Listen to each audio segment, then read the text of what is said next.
Yeah, I don't want to hear it, okay? I don't want to hear it. I'm addressing this right now because I'm not going to give you guys the time to realize it and then say something. I'm wearing the same hoodie from yesterday, okay? Shout out to Blue Pelican. Yes, I'm wearing the same hoodie. Okay, what happens is when I'm done with these videos, normally I'll take off. If I'm wearing a hoodie, it gets hot. I take off the hoodie, I put it on my chair. And this morning when I came to record, I got lazy and I put the hoodie back on. Sue me. But guys, it's about to be the it is. I'm sorry. We just played our last game. It is the All-Star break. And while we were watching our game against the Detroit Pistons, the draft was going on between Kevin Durant and LeBron James. And we saw ultimately where Julius Randle would be standing, and well, he's going to be playing for Team KD. This guy is going crazy this year. First time All-Star, Julius Randle.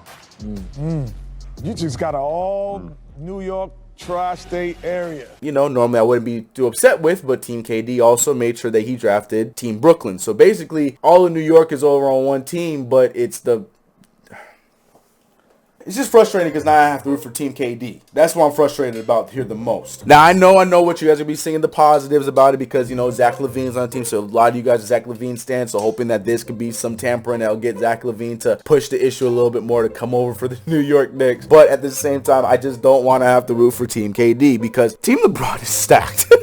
Team LeBron is really stacked. So all I care about at this point is that at least Julius Randle does what he has to do in the All-Star game and plays pretty well in his first ever All-Star game. But I'm going to have to hear it because I know my homies who are Laker fans, they're going to be talking about LeBron. They're going to be talking about, yeah, CK, LeBron beat all of New York, trying to clump us all together, and I'm not going to care about it because all I care about is Julius Randle doing whatever Julius Randle does. I also found something funny where we saw Julius Randle and Julius Randle with Hops on the same team. Shout out to Inez Cantor.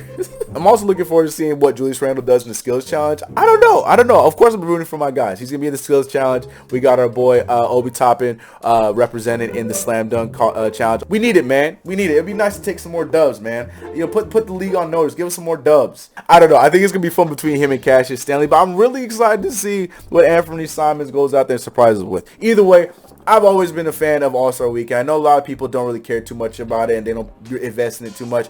Ever since I was a kid, I always looked forward to the celebrity game, rookie-sophomore game, Saturday night, and I looked forward to the entire event. I love basketball. I love the intricacies of what goes on, you know, seeing just the practices. I used to love watching the practices and seeing players from each other team communicate with each other and make jokes with each other. And now as I'm older, you know, understanding that they're tampering a little bit with each other, but it's completely okay because it's a game. The fact that there is an All-Star game, I'm happy about it, even though I still feel like we could have gone this year without it. But I mean, here we are. We're going to be playing the game in Atlanta, and I think it's going to be for a good cause for representing and also supporting black colleges. So I think it'll be pretty cool. But anyways, Julius Randle's on Team Durant.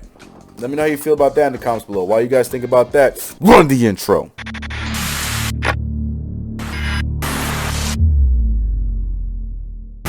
What's going on, CKHOOPS? Boy, CK2K here. Welcome back to another video. Ladies and gentlemen, if you haven't already, make sure you subscribe to the channel, hit that notification bell. Do not forget to like this video, and please, if you haven't already, go over and subscribe to CKHOOPS. The link is in the description below. Y'all always say, no, the link didn't work in the last video. Well, it works now. Click that link in the description below. Subscribe to the channel. New video is coming up hopefully today. If not today, definitely coming out on Saturday. So go check it out. It's actually talking about the rookie-sophomore game because if you remember from my intro yesterday, a little upset about Emmanuel quickly. So I made a video about it. Go check it out. Subscribe to the other channel so you can see that. Anyways, let's talk about the New York Knicks winning this must-win game against the Detroit Pistons. And it's must-win because when you're playing against the last-place team, the New York Knicks, they tended to make some of these games a little bit more difficult than they normally would, at least in the past.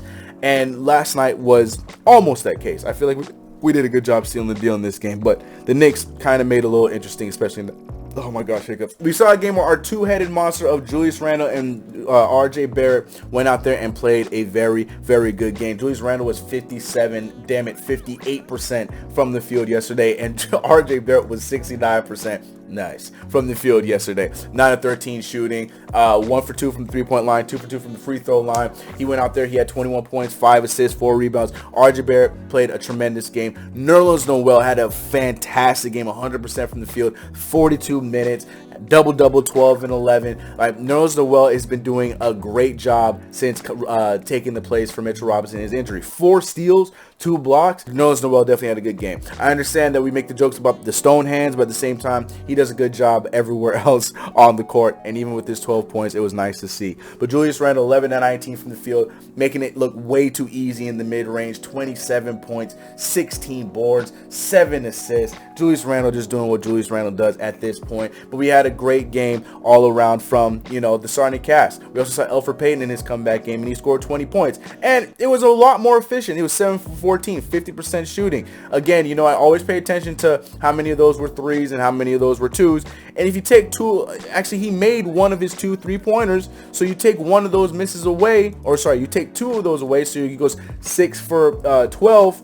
That's solid. 50% shooting. I like it. My main thing is with Elfrid Payton, I say it all the time, I hate how good he is at getting to the rim and then he just misses the shot all the time. Last night was a different case. It was still really close, but I feel like a lot of those shots that he takes could go in, and Elfrid Payton could be doing around 17, 16 a game if he was making his shots around the rim, but that's wishful thinking. But good game for Elfrid Payton after coming away from that injury. Still, the pace was still slowed down a little bit with him on the court, but we still managed. He was a plus 17. You can't ask for anything more than that. He did what he needed to do on the court. Him, Julius Randle, and Reggie Bullock were all positives when they came on the court by a lot. 17 for Reggie Bullock and Elfrid Payton, and plus 16 for Julius Randle. Great stuff. Great stuff from the team. Very good win for the New York Knicks team. And this is a very important win. But before we talk about why it's important, you know I got to talk about Frank Ntilikina. The kid was 3 for 3 from 3.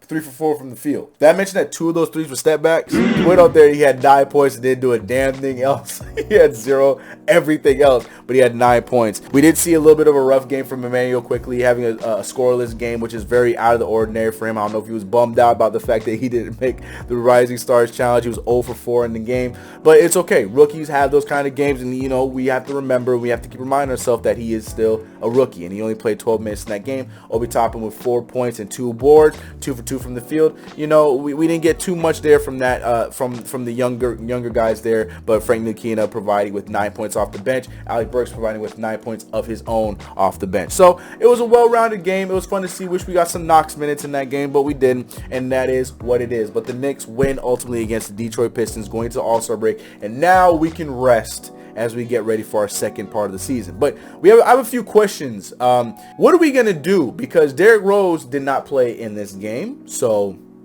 there's that. So who loses minutes there? Probably going to be Frank.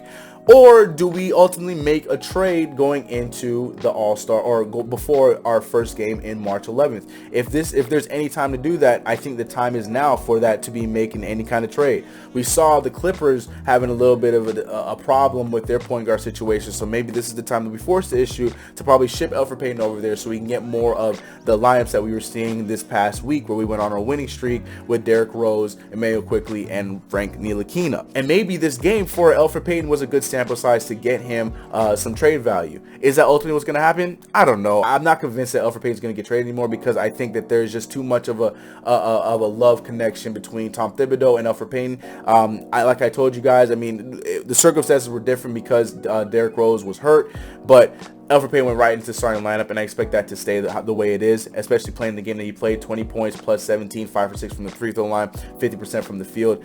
You can't get mad at those stats. It's just, it is what it is. But it is a question that we have to raise because when Derrick Rose comes back in the lineup, you know he's going to get his minutes, but who then loses their minutes? Ultimately, I believe that's probably going to be Frank Ntilikina, who's probably going to lose those 12 minutes, but in his games that he's played really well for the Knicks in those the last 5 games he played for us. In his game as a starter, even though we lost, he played solid in that game. The other 2 games, first game of the season, he came out shooting and he's playing really well. His confidence is at an all-time high, and this is my problem with Frank Ntilikina. Sorry, this is not my problem with Frank Ntilikina. This is my problem with how we handle Frank Ntilikina, is we never let him ride it out when he has a confidence wave like this. Either he'll get hurt when he's playing confident, playing really well, or he gets confidence, he has one bad game, and then he gets benched for the remainder of the season.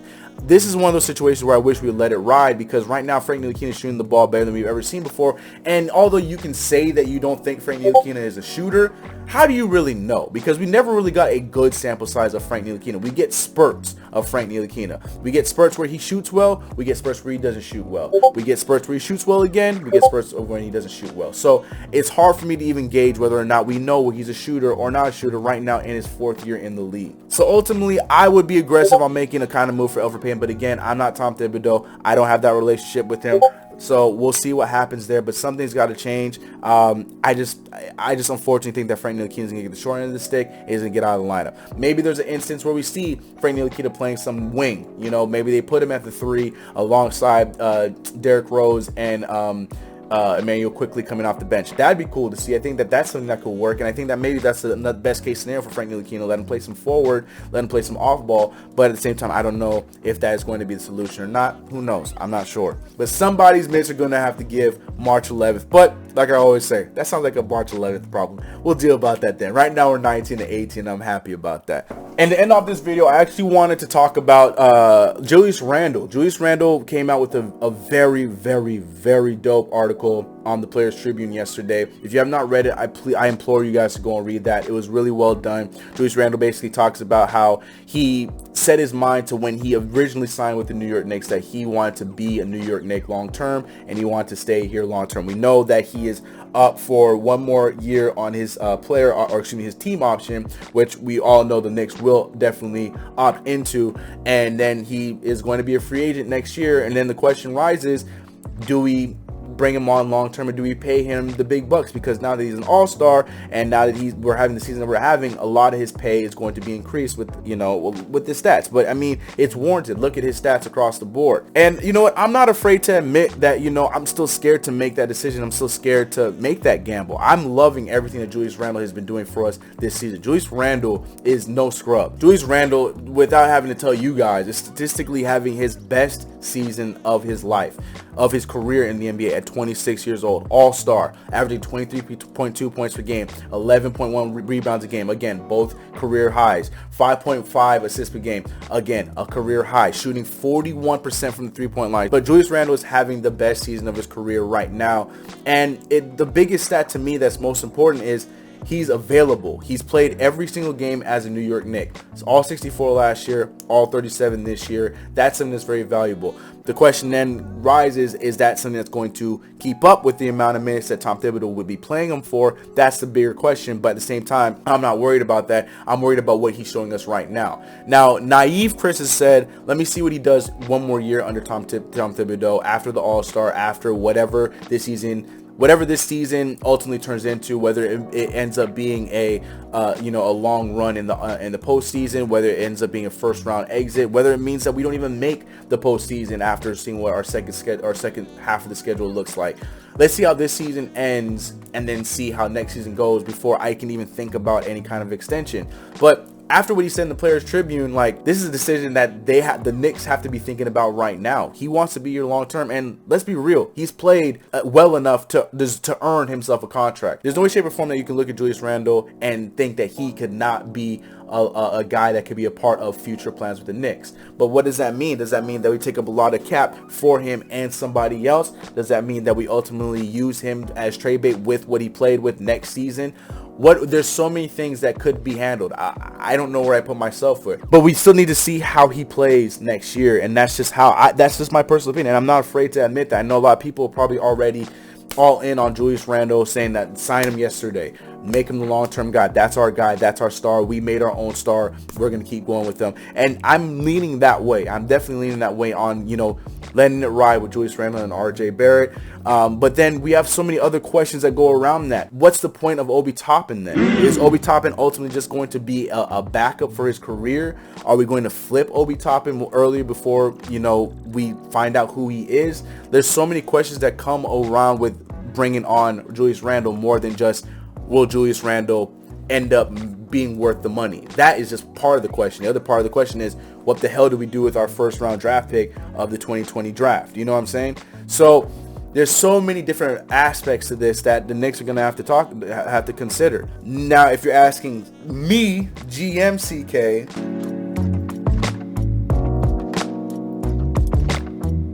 it's just so hard to tell. Obi Toppin hasn't given me enough to believe, you know what, I'm ready to move on from Julius Randle after another good season from him next year, and just know that the Knicks will be in good hands with Obi Toppin running running with starting minutes at the 4. It's hard for me to say that. Though I'm not worried about Obi Toppin, I do believe Obi Toppin will be fine, and he's having a little bit of a rough start to the season, but that's mainly because of the guys that are playing in front of him, we got to see the jump between rookie and sophomore year. Obi Toppin needs to put on more weight. Obi Toppin needs to put on more strength. We need to see Obi Toppin become more of a dominant presence like he was in college and the NBA level. I believe that is something that will come. Strength is one of the biggest things they need to put on. He's improved defensively already off the jump in the few minutes that he plays per game. He plays defense at a higher level than I had ever expected him to be playing. But of course, we want to see him, make his shots a little bit more at a higher clip. We want to see him get the ball around the rim a lot more frequently. A lot of those kind of things. So I'm not sure if I'm ultimately ready to say if we do get rid of Julius Randle, Obi Toppin could be the guy long term. But at the same time, you got to think about it. We just used the 8th overall pick on a guy like Obi Toppin that has a very high upside. What is the thought process of the New York Knicks? I trust this front office. I trust the guys upstairs. They're supposed to handle that kind of stuff. But it's definitely a head scratcher. And I really want to know what your thoughts are in the comments below. Are you guys trading Julius Randle? Are you trading Obi Toppin? Are we just riding it out with both of them for the long term? What do you guys think that we should do with the New York Knicks? Hell, if we do sign Julius Randle back on, do we sign him for like a LeBron James or Kawhi Leonard type contract where it's a 2-year deal, one year being a team option or a player option? What do you do with Julius Randle? Let me know your thoughts about what should happen with Julius Randle in the comments below. I'm bringing this up because he said a lot of great points in his Players Tribune article, and that's something that you know as Knicks fans, loyal fans and play, we love loyalty on this team. The number one thing that gets us so triggered by a lot of players like Kristaps Porzingis and other kind of players that have come through New York is the lack of loyalty. We love RJ Barrett because he's accepted the challenge from the minute he was drafted. We love Julius Randle now because he accepted the challenge, had a bad year, and made something of it, and says that he wants to be here long term. Those are kind of things that as New York fans we emotionally attach ourselves to. So it's hard for me to, look at him and be like, that's nice, but I don't know if this is going to work, Julius. I can't say that. Stats say one thing, and his attitude and his leadership say another thing as well. Like, those are things that you want to have on your team long term. Is he ultimately going to be a number 1 guy for our team? I don't know. Does he have to be? Who knows? Maybe he'd be a very good number 2 guy. But then what happens to RJ? Like, there's so many questions that have to be considered in a long-term deal. I don't know, but that's something that's going to be very interesting to see in the coming months, in the coming years. But I raised that question to you guys. What do you guys do with Julius Randle? What are the options I gave you? Trade him, trade Obi. What do we do? Let me know your thoughts in the comments below. But guys, we are going into All-Star break with a winning record, 19-18. I will still be uploading next week. I'm probably gonna be uploading a little bit more fun ideas, Reddit videos, and 2K videos probably gonna be on its way. So stay tuned. We're still having content during the All-Star break. Don't worry about it. We're gonna have fun on the channel. But guys, enjoy the All-Star weekend. Subscribe to CKHOOPS. New video is on the way. Hopefully today. If not today, look out for it on Saturday. Guys, if you haven't already, make sure you subscribe to this channel as well. Hit the notification bell. Like this video. I'll be streaming tonight over on Twitch. If you don't already follow me on Twitch, go over there. Follow me on the Twitch channel. I am CK. We talk Knicks over there too, even though I'm playing video games and having a great time with the homies and stuff like that. Come through. We'll talk about the Knicks there. But guys, I appreciate all you guys' support. Enjoy the weekend. All-Star weekend is on the way. We gotta do something. I might do a live or something before the game. I don't know. I want to do something for All-Star weekend, but we'll see. All right, it's me, boy CK. I'm out of here. Let's get it. Catch you guys in the next one. And peace. Feeling like I won the lotto. Always taking trips with a new chick, asking where the time goes.